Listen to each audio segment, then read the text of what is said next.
Hey guys, Weeby Newz here, and today I have a small video discussing some news we received regarding Danganronpa 2x2. So Crunchyroll just dropped an article where they interviewed producer Shohei Sakakibara and creator/writer Kazutaka Kodaka. And in this interview they discussed 2x2 and what fans should expect from it. A majority of the interview is pretty vague, to be completely honest, but there are a few important points and interesting things mentioned in it that I'd like to discuss and dive a bit deeper on. So if you do like these videos, please do be sure to leave a like and a comment and subscribe. That kind of stuff does help out a bunch, and yeah, without further ado, let's go ahead and get right into this. So first up, the interviewer asked why they chose to expand on Danganronpa 2 in particular and not the first Danganronpa game or V3. Sakakibara answered stating that originally they considered using Danganronpa 1 as the base for this game, but then looking at the series in premise, it didn't feel like it would work with new scenarios and whatnot. So after discussing it further, they decided that Danganronpa 2 would best fit what they wanted to make in 2x2. They've already kind of discussed this before in previous interviews, and many of us have speculated that the reason why they decided to do a new scenario for 2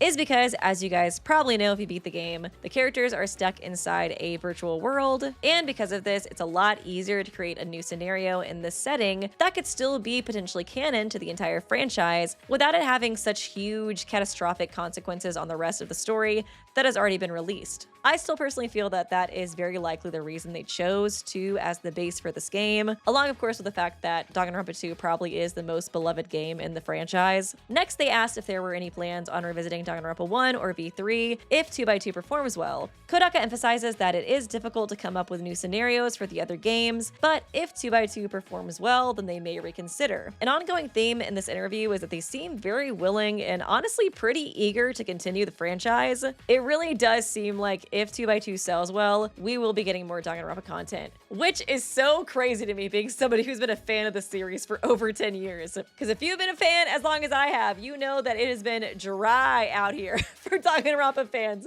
for quite a long time. So the fact that they are so eager and excited to continue the series is really, really exciting. Next, the interviewer asked if they could explain the title 2x2. Of course, it's the second game of the series, and then you have the extra 2 tacked on to the end of it. Why did you choose 2x2 as the name? I kind of feel like the interviewer was probably getting at the sort of tinfoil hat theory that I've been seeing going around about the title, about how 2 times 2 equals 4.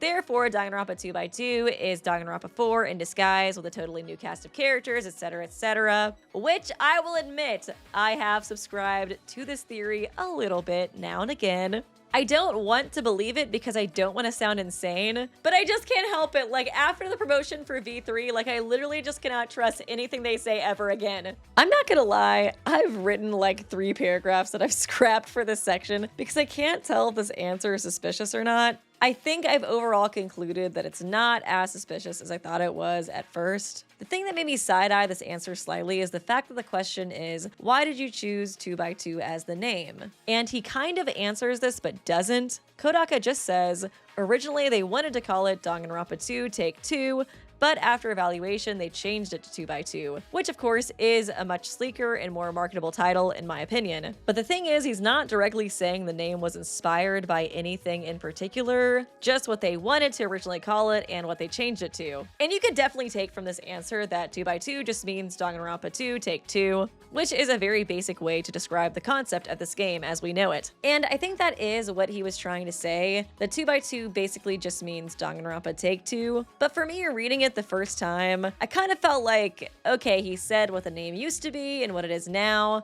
but why not explain exactly why it was changed? Rather than just a vague answer of oh, after evaluation we decided to change it. I was kind of looking for a more concrete reason, I guess. And that was the part that was a little suspicious to me. I do think it is just highly likely it was changed for marketing purposes. 2x2 is a much more marketable name, and that's probably why they went with it. Let me know what you guys think. Do you think it's suspicious at all? I honestly thought it was so suspicious when I first read it, but I sort of talked my way out of it the more I worked on this video. I feel like I just want to stay hyper vigilant about this game's marketing after how bad they played me during V3's promotion cycle, so I'm just a little bit paranoid. Next, the interviewer asked why Danganronpa 2x2 has been delayed to 2027. Sakakibara said that they wanted more development time, of course, but separate from that, there's a certain AAA, quadruple A title that is going to be released soon so they wanted to avoid that a little bit. The interviewer asked if they were talking about Grand Theft Auto 6, then Kodaka laughs and says basically he wouldn't have time to make Danganronpa 2x2 because he's gonna be so busy playing Grand Theft Auto 6. So you know, it just became inevitable that they would have to postpone it. This is definitely a joke, but I feel like there probably is like a little bit of truth to it. I'm sure Kodaka is going to play the crap out of Grand Theft Auto 6 when it comes out,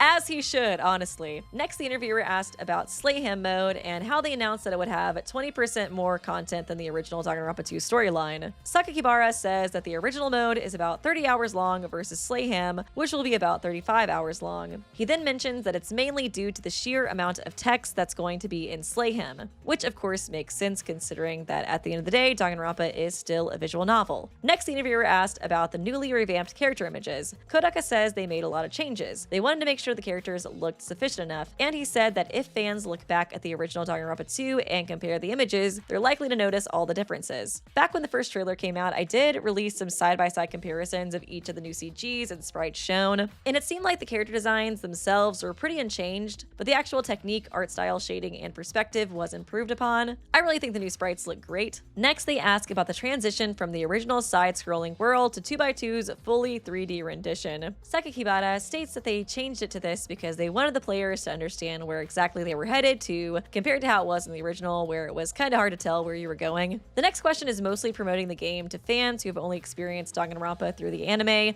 which is available on Crunchyroll. They just state that you can enjoy this game even if your only experience with Danganronpa is the Danganronpa 1 anime. Side note, I really hope nobody was watching the end of Hope's Peak Academy as their introduction to Danganronpa. Like, can you imagine? Kodaka does state here that although there's a lot of anime, shows, etc. now that feature death game plots, Danganronpa 2x2 is something that you will not experience anywhere else, especially because it's a game. There's a game-specific depiction of a death game, so please look forward to it. I did think it was pretty interesting that he mentioned how the experience of 2x2 will be unique because it plans to utilize the format of a video game. The original Danganronpa 2 definitely did this by using the fact that they were in a virtual world to break the fourth wall in some places and to confuse the player in others. So it seems like he could be implying that they plan on revisiting these ideas in the new scenario. That or Kodaka was just directly talking about the original Danganronpa 2 story and why it could be unique to new fans. The last question is, with the ending of Danganronpa V3, it seems like new mainline Danganronpa games might never happen again. Would you ever be interested in a Danganronpa 4 or more spin-offs like Danganronpa Ultra Despair Girls? And this was the answer that excited me most about the interview. Sakakibara says that Danganronpa 2x2 is a revival of the series, so they would like to continue on,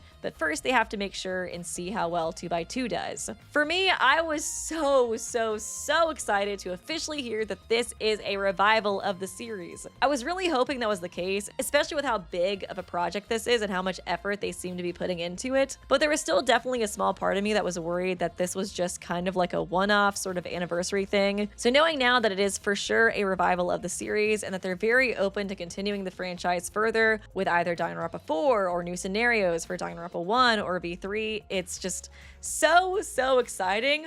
And you know what?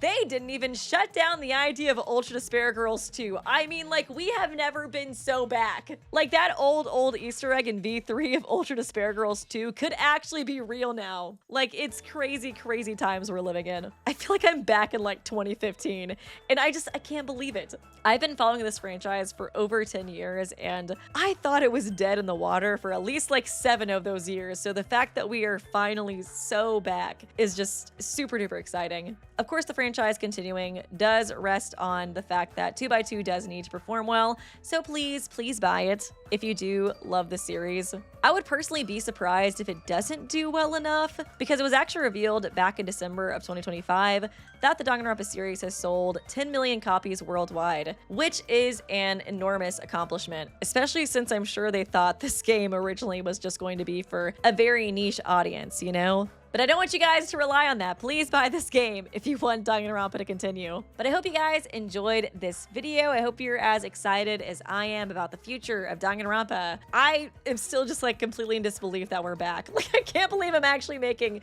Danganronpa news videos again. But yeah, thanks guys so much for watching. Please let me know in the comment section what you thought about this interview. What are you looking forward to about 2x2? What do you guys expect from the new game? What are you hoping is in the new game? And what are you hoping they don't put in the new game? I'd love to hear what you guys think below. And please do be sure to leave a like and a comment and subscribe if you do enjoy my videos. That kind of stuff does help out a bunch. And yeah, I will see you guys real soon.